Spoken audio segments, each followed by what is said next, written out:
America में 2 महीने से हिरासत में बंद एक भारतीय रिसर्च स्कॉलर को आखिरकार कोर्ट से इंसाफ मिल गया है।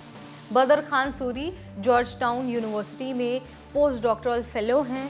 उन्हें अब रिहा करने का आदेश दे दिया गया है। कोर्ट ने कहा है कि उनके फ्री स्पीच यानी कि बोलने के अधिकार का उल्लंघन हुआ है। तो आखिर सूरी को गिरफ्तार क्यों किया गया था और इस केस का अमेरिका में पढ़ रहे भारतीय और जो दूसरे स्टूडेंट्स हैं उन पर क्या असर पड़ सकता है? चलिए आपको पूरी कहानी बता देते हैं बहुत आसान भाषा में। नमस्कार, मेरा नाम है नेहा उपाध्याय और आप देख रहे हैं एनबीटी टेक है। दरअसल बदर खान सूरी भारत के रहने वाले हैं और George town university Washington DC में रिसर्च स्कॉलर थे। उन्होंने नई दिल्ली की जामिया मिलिया इस्लामिया से पीएचडी की है और अमेरिका में ह्यूमन राइट्स इन साउथ एशिया पर पढ़ा रहे थे। वो अपनी पत्नी और 3 बच्चों के साथ वर्जीनिया में रहते थे। 13 मार्च 2025 को बदर को वर्जीनिया स्थित उनके घर से प्लेन क्लोथ्स में ही ऑफिसर्स ने गिरफ्तार किया और उन्हें टेक्सास के डिटेंशन सेंटर में भेज दिया गया।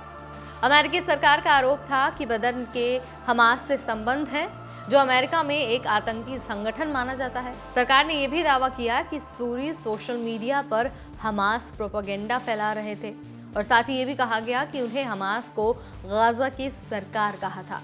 इस केस पर बवाल इसलिए हुआ क्योंकि सूरी की गिरफ्तारी उनके बयान की वजह से हुई, न कि किसी हिंसा या फिर गैर कानूनी एक्टिविटी के आधार पर। उनकी पत्नी फिलिस्तीनी मूल की है और उनके पिता अहमद यूसुफ कभी हमास के नेता इस्माइल हानिया के सलाहकार रह चुके हैं।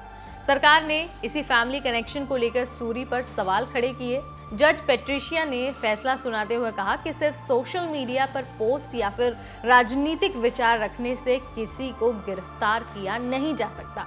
यह अमेरिका में फर्स्ट अमेंडमेंट का उल्लंघन है। उन्होंने सरकार के नेशनल सिक्योरिटी के तर्कों को खारिज किया और कहा कि नेशनल सिक्योरिटी के नाम पर भी कोर्ट के अधिकार खत्म नहीं हो जाते हैं। इसके बाद कोर्ट ने बदर को तुरंत रिहाई का आदेश दिया है। बदर खान सूरी अब अपने घर लौटेंगे, जहां उनकी पत्नी और 3 बच्चे उनका इंतजार कर रहे हैं। उनका वीजा पहले ही रिवोक कर दिया गया था और अभी ये क्लियर नहीं है कि उन्हें अमेरिका में रहने दिया जाएगा या फिर नहीं।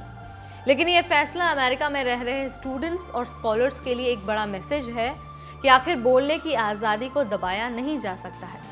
तो ये थी बदर खान सूरी की कहानी, एक ऐसा मामला, एक ऐसा मसला जिसने अमेरिका की फ्री स्पीच पॉलिसी पर ही सवाल खड़े कर दिए हैं। आपका इस पर क्या मानना है, क्या कहना है, कमेंट के जरिए आप मुझे बता सकते हैं। इस वीडियो में फिलहाल इतना ही। तब तक मुझे यानी नेहा को दीजिए इजाजत। Keep watching NBT take care.